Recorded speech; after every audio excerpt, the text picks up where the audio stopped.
Hello adventurers, my name is Chance, welcome to my Spellbook, and thank you for tuning in to the 5th episode of our background series. We're going to be jamming them out pretty quick here, so if you've missed a couple, just click on the playlist. I will be putting it at the end of every video, and if YouTube lets me, I'll put it in the little eye icon up top, so just click there in case you are curious. Now let's talk about the Azorius Functionary. I'm pretty sure that's how it's pronounced. Azorius? I don't know. Let me know if I'm getting it right down beneath. It is found in the Guildmaster's Guide to Ravnica. Now, these backgrounds had a little bit of backlash when they were released, and I'll get into why that is right away here, although it is pretty apparent. For the record, if you don't want to allow them in your game, totally understandable. As a dungeon master, that is your call to make. And if you're a player and you really want these, just run it past your DM at a session 0 beforehand, because there's some interesting exploits you can do with a couple of these. And yeah, let's take a look at its description now. You're a proud member of the Azorius Guild, which both enacts and enforces the laws that make Ravnican society function smoothly and safely. You get a extended spell list. That's right, ladies and gentlemen. You get an extended spell list just for picking this background, in addition to a ton of other great stuff. And this is the point of contention a couple dungeon masters had, and it does lead to a couple interesting exploits. The Azorius Functionary isn't too bad for this, although it is still interesting. So, in terms of cantrips, you get friends and message added to your spell list. In terms of first level spells, you get command and ensnaring strike. Second level, arcane lock, calm emotions, and hold person. Under third level, clairvoyance and counterspell. Fourth level, compulsion and divination. And fifth level, dominate person. Now, if you don't know, hold person is ludicrously good. Outside of that, a lot of this is primarily aimed at utility and the social pillar of adventure, so it's pretty good overall. It's not my personal favorite, but to the right player this would certainly seem alright.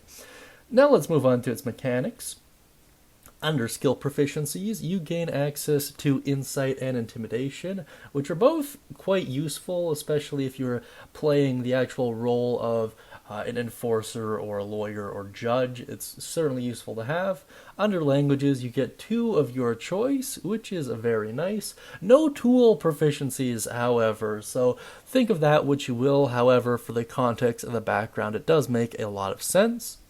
And in terms of equipment, you get the Azorius insignia, which just identifies you as a member of that guild, a scroll containing the text of a law important to you, whatever it may be, a bottle of blue ink, a pen, a set of fine clothes, and a belt pouch containing 10 GP, which is about the average for the backgrounds. And of course, you get this in addition to whatever your class provides you with. Now let's move on to its feature. This one is called Legal Authority. People mind their manners in your presence and avoid drawing your attention. They assume you have the right to be wherever you are. Showing your Azorius insignia gets you an audience with anyone you want to talk to. If you abuse this privilege, though, you can get in serious trouble with your superiors and even be stripped of your position. So you'll notice a lot of these Ravnica-based backgrounds, they're phrased in a way that focuses in on the inner workings of Ravnica. So every once in a while, a dungeon master will make a case that this background isn't relevant because you're not, or this feature rather, isn't relevant because you're not in Ravnica, so sucks to suck, get a life. I don't really like this because I find it kind of strips down the meat and potatoes of the background overall.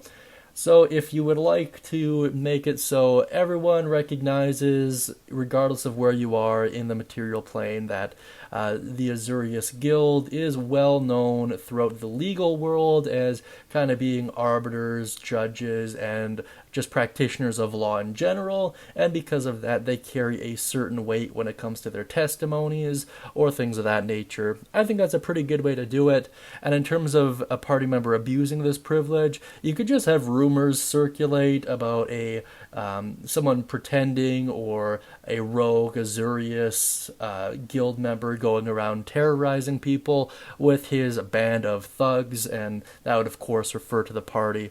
So that's a way you can do that feature without being within the confines of Ravnica itself. It's pretty cool. I'd certainly allow it in my games.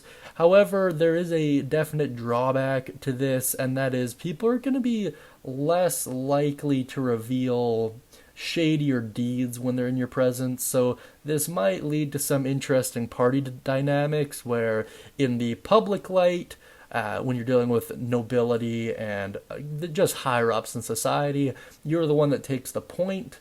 However, if you're dealing with the underbelly of society, maybe one of your other party members steps forward while you chill in the back disguised. I think that's a rather interesting way to go about it, and of course, you could always have NPCs seek out this particular character and try to bribe them or coerce them into making some kind of legal decision one way or another. It's really interesting. I do like this feature overall, and I think with the right playstyle, and certainly in the social pillar of gaming, this is a very strong choice. Now let's move on to its suggested characteristics.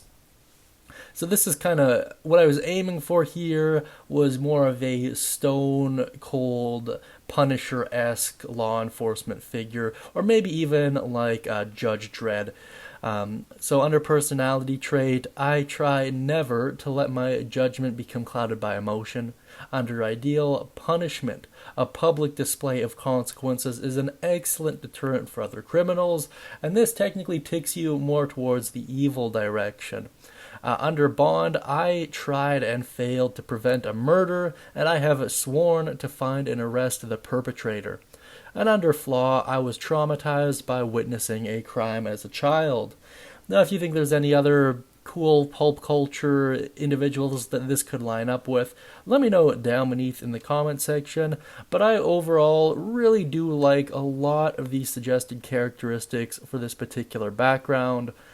Lots of plot hooks. With this one in particular, you could run into the individual that traumatized or murdered whoever, and you might not be able to recognize them, and they could potentially use you, or you could recognize them, and because of their position in society, they are untouchable.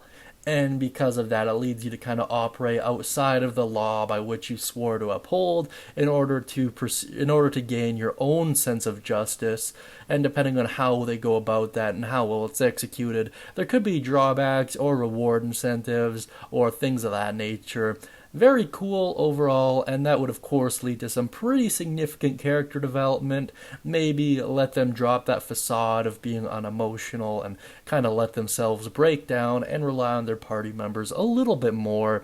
It's very cool, and if you really wanted to put the icing on the cake, this pertains to the bulk of the suggested characteristics, but if you really wanted to put some icing on the cake, you could have a family member, a close family member of another adventurer within that party be involved in some incredibly illegal activity, and just see how the two characters would play off with each other.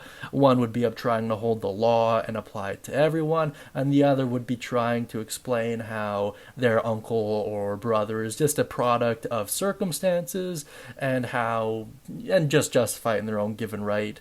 Very cool stuff. I do like it overall. Now let's get to my personal thoughts.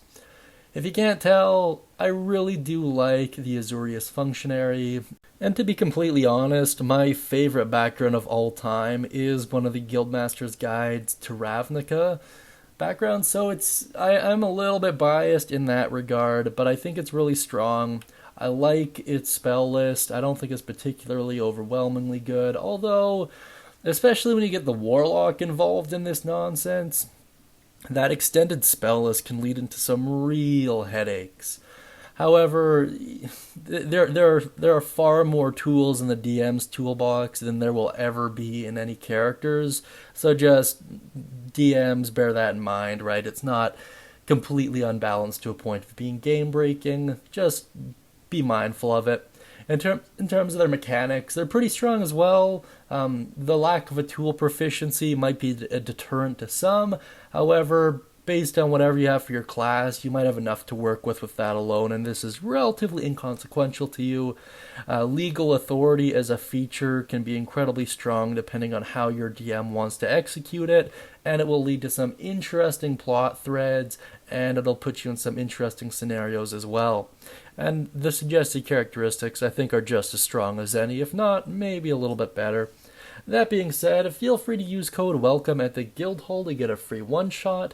And of course, thanks everyone for tuning in. I really do appreciate it. Be prepared for a lot more of these videos being released in the near future. And let me know what you think of the Azorius Functionary down beneath in the comment section. Be sure to mention any thoughts, questions, comments, concerns, or ideas you have regarding the Azorius Functionary, as well as make a quick note of any pop culture characters that you think would particularly suit this role. Now I hope you all have a wonderful day, and as always, happy adventuring, everyone.